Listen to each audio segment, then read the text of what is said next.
ভাই পরিবর্তনের সঙ্গে সঙ্গে জীবন ঘেটে ঘ। আমি টোটালি কনফিউজ।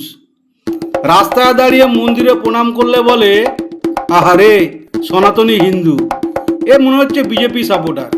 প্রণাম না করলে বলে বেটা নাস্তিক, এ বেটা পাক্কা সিপিএম। ভুলবশত যদি দান বাক্সের দিকে চোখ পড়ে যায় তখন সবাই বলে এ শালা পাক্কা তৃণমূল আছে। ভাই আমি টোটাল কনফিউজ।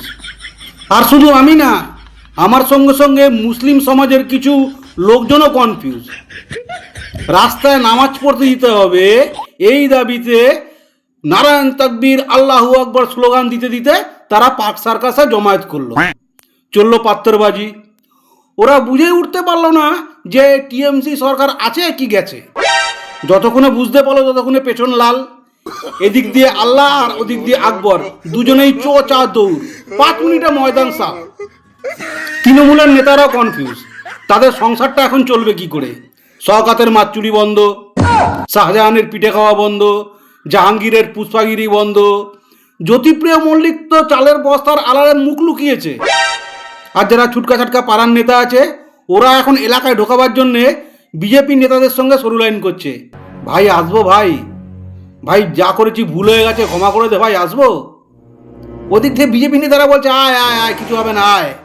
ওরা কনফিউজ হয়ে আছে, সারা ভালো ভালো বলে ডাকছে, নিয়ে গিয়ে না বেদম কেলায়। বাড়ির বউদের কনফিউশন লেভেল আবার আলাদা রকমের। এরা ভাবছে যে আচ্ছা আগের লক্ষ্মীর ভাণ্ডার পেতাম 1,500 টাকা করে, সরকার এসে বলেছে, নতুন সরকার এসে বলেছে যে পুরনো কোনো সরকারি প্রকল্প বাদ যাবে না, তার মানে ওদিকে 1,500 আর এদিকে অন্নপূর্ণা ভাণ্ডারে 3,000, মানে টোটাল 4,500 টাকা পাচ্ছি আমি। আমরা ছেড়ে দিন, হাইকোর্টের জজ কনফিউশনে ভুগছে। যেদিন থেকে উনি হাইকোর্টে গেছে সেদিন থেকে জজ ওই অর্ডার দেওয়ার যে হাতুড়িটা ওটা খুঁজে পাচ্ছেন না।